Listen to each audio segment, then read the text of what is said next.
Bleach 1000-Year Blood War episode 30 titled The Betrayer has just released, and what an episode this was. I did not think that they could top off over 10 minutes worth of anime exclusive content that we had last week, but this all new episode delivered over 12 minutes of anime original content, packed with intense drama, stunning visuals, and amazing fight scenes. These additions serve to expand upon Kubo's original manga. So episode 30 adapts content from chapters 618 to 620 of the manga, while also incorporating those 12 minutes of never before seen original content. What really made this episode stand out was the original fight sequence between ICHIGO and URYU. Unlike their brief clash within the manga, which lasted literally for a couple of manga panels, the anime dives deep into this fight, giving us a properly choreographed battle which is packed with all new dialogue that we haven't seen before, along with excellent choreography and even our first look at URYU's Volstandig. While yes, the fight is visually spectacular, the more important thing is that this battle added so much context to the motivations of URYU, which was missing within the manga, and because of this, his betrayal now feels even more impactful than ever before. This episode also gave much needed attention to side characters like Orihime, Chad, and Ganju, who also got their own moments to shine against the Schutzstaffel. And again, this is excellent because these characters were pretty much off-screened within the manga during this portion of the story. In addition to these fight sequences, we also got some lore expansion on Yoruichi's sealing technique that she used on the Soul King during the mid-card of this episode. We also had several intense scenes of Squad 12's lab where Ukitake is seen to be struggling with Mimi Hagi, and this is shown in greater detail in the anime in comparison to the manga. Episode 30, similar to previous episodes, isn't just adapting the manga, it is enriching it with so much more detail, and you can tell that Kubo and the anime staff are very thoughtful in their approach with what scenes are being added and how everything is being reworked so that the anime is the most comprehensive, complete version of this story arc. So be sure to stick around until the very end of this video, as I'll be talking about the most impactful scene of episode 30, as well as revealing details about the key staff members who had worked on this episode. So without further delay, let's dive into my complete breakdown and analysis of Bleach 1000-Year Blood War episode 30. We got really tired of the same old boring anime shirts, so we decided to launch Getsuga.com with the aim of creating designs inspired by our favorite anime and manga. We came up with designs that look cool and represent all of our favorite stories. Check out the latest Instinct collection, which features some amazing designs like this Frosted Heavens design inspired by Toshiro Hitsugaya, or this Instinct design inspired by Hollow Ichigo, and my personal favorite, which is the Heart design, which was inspired by Ukiura Shifa. Do not miss out, go to Getsuga.com and wear your favorite stories. Episode 30 is another incredible installment in this anime adaptation, as it features over 12 minutes worth of anime original content, and these new scenes are included within material which is adapted from chapters 618 to 620. Some of these additions include Ukitake's sacrifice, as if we hadn't seen enough of his character suffering last week, as it's evident that Ukitake's body can no longer hold on since he is bearing the weight of stabilizing all of reality on his shoulders. It was great to see Yuhabak puzzled by the appearance of Mimi Hagi, and during the beginning of this episode he actually emits a dark wave of energy which seems to stop everyone in their tracks. This is not something that we've ever seen him do before, and it makes me wonder if it's simply just his ominous spiritual pressure which had paralyzed everybody, or if this is a new ability which is yet to be revealed. This entire episode is filled with so many new additions that I wouldn't put it past the anime staff and Kubo to include a new ability for Yuhabak here. Now, one slight alteration which had really caught my eye was that Ichigo undid the effects of Yuhabak's blood on his arm. Unlike in the manga where he just grabs the arm with his free hand and forces it free, Ichigo actually activates his own blood vein to counteract the effect of Yuhabak's blood vein. This totally blew me away, seeing how Ichigo was able to use blood again of his own accord, since this literally never happens in the manga. Now this is honestly insane in hindsight, considering how much of a big deal it was in revealing Ichigo's Quincy heritage. I really am glad that the anime is filling in the gaps here and revealing that Ichigo can use his Quincy powers on command now. Thanks to this addition, it made Ichigo look even more cooler when he intervened and stopped Yuhabak's attack on Mimi Hagi. I also love the fact that Yoruichi's talisman technique was actually named in this episode. This is where she tries to seal Mimi Hagi as the new Soul King. Now this technique was given special attention in the mid-card of this episode. It's great that the anime has been subtly giving Yoruichi and her numerous tools a lot more attention. Now unfortunately this is the last that we see of Yoruichi in this episode, as she is defeated very swiftly by Purnaida, and this was animated fantastically in a very brutal way. We then cut to Ichigo's confrontation with URYU, which really did feel cinematic within the anime. This episode really made me appreciate both Ichigo and URYU talking a lot more than they do in the manga. It feels far more convincing that URYU is fighting on the side of the enemy here than it ever did within the manga. Maybe too convincing if I do say so myself, because the longer that I watch this episode and the more that I think of it, it genuinely seems like URYU has joined the Vandenreich with the full intention of staying and serving under Yhwach.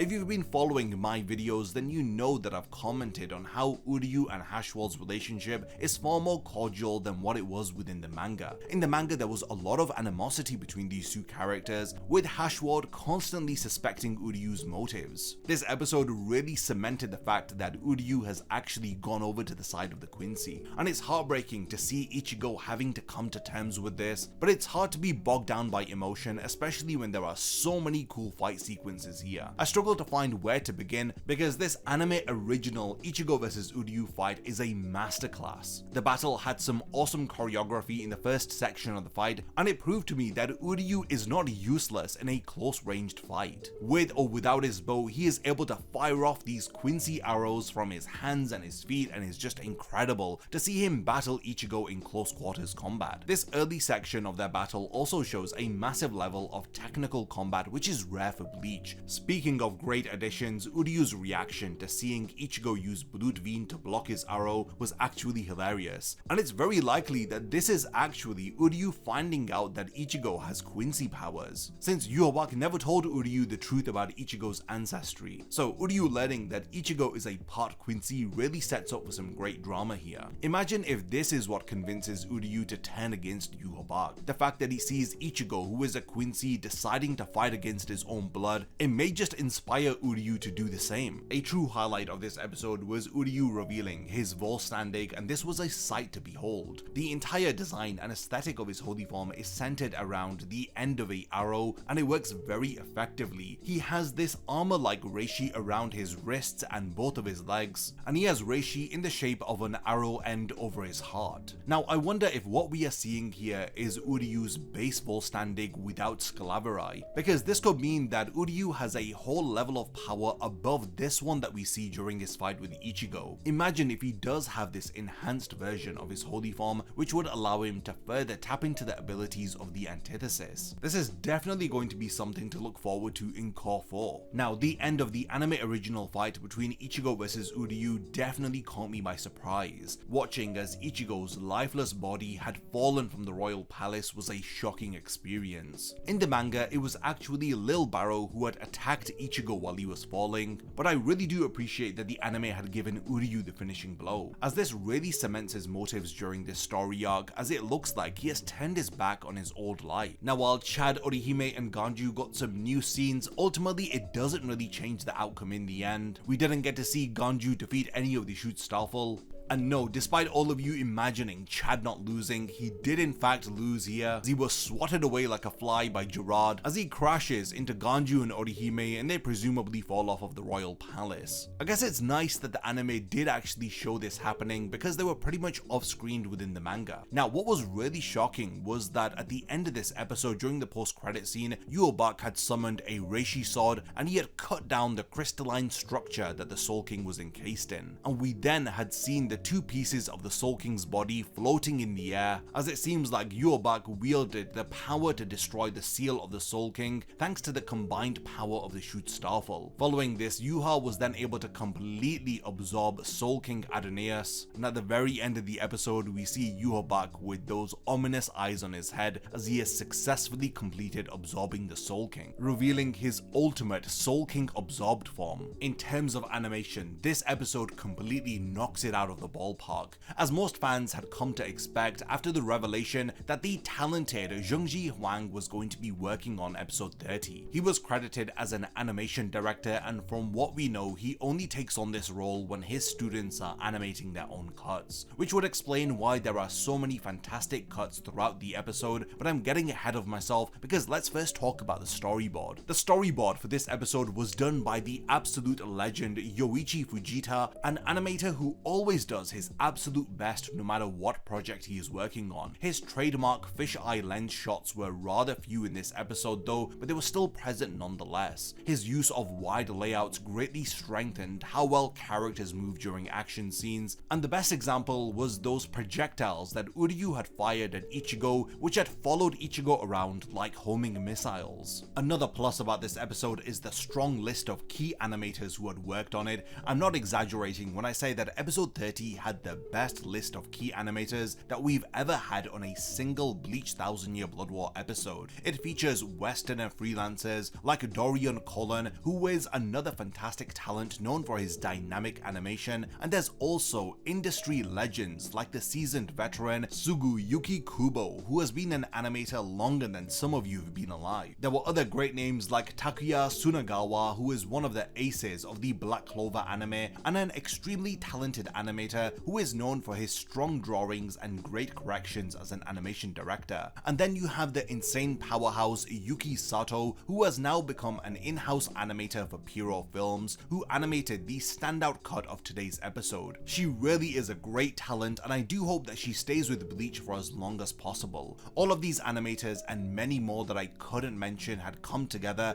in order to give us a stellar episode which has over 12 minutes of original content featuring some of the best action animation that we've seen in the Bleach anime. Where would this episode be without animation directors who had kept this episode looking visually consistent throughout? This episode had everybody's favorite Cindy Yamauchi, who is known to be a fantastic animation director who has participated in multiple great Bleach episodes. Combine this with chief animation director Komatsubara's incredible output, it's easy to understand why this episode didn't just have fantastic animation, but it also had stellar character art to accompany it. The fact that Cour 3 is able to have such an incredibly talented team for an episode like this just highlights how far we have come since Cour 2. I really do think that Pyro Films is gathering as much great talent as possible so that the quality of 1000 Year Blood War Cour 3 and 4 supersedes anything that has come before it. Well, this wraps up my review for Bleach 1000 Year Blood War episode 30. This was an incredible episode, from Yhwach's intense confrontation with Mimi Hagi, with the amazing expanded fight sequence with Ichigo and URYU, with the anime exclusive scenes featuring Ukitake's sacrifice, as we see new scenes of Rukia, Sentaro, and even Isane reacting to Ukitake. Additionally, we got new scenes of Urahara speaking with the Squad 12 members, then the new scenes of Orihime, Chad, and Ganju facing off against the Shoot Starfall. My highlight for this episode, which was URYU's Volstagg being revealed, and the motivations and reasoning for his betrayal finally being revealed properly within the anime, as the anime truly makes up for everything that was lacking from this portion of the story in the manga. The episode ended on a truly shocking cliffhanger, with Ichigo literally having a chunk of his body blown out by URYU, with Yhwach having absorbed the Soul King. There is so much to look forward to in episode 31 next week, titled Against the Judgment. Fans of Sosuke Aizen, you are definitely going to want to tune in. I cannot wait to see what lies ahead and what more anime exclusive scenes we're going to be getting. All of these additions are catching me by surprise. I did not think that after 10 minutes that we got last week, we were going to get 12 minutes of new content this week. I'm truly grateful for all of the depth that the anime has now added to URYU's character, and he went from being one of the weakest characters in this story arc to now in fact being one of the most well developed. Let me know your thoughts about episode 30 of the 1000 Year Blood War arc anime.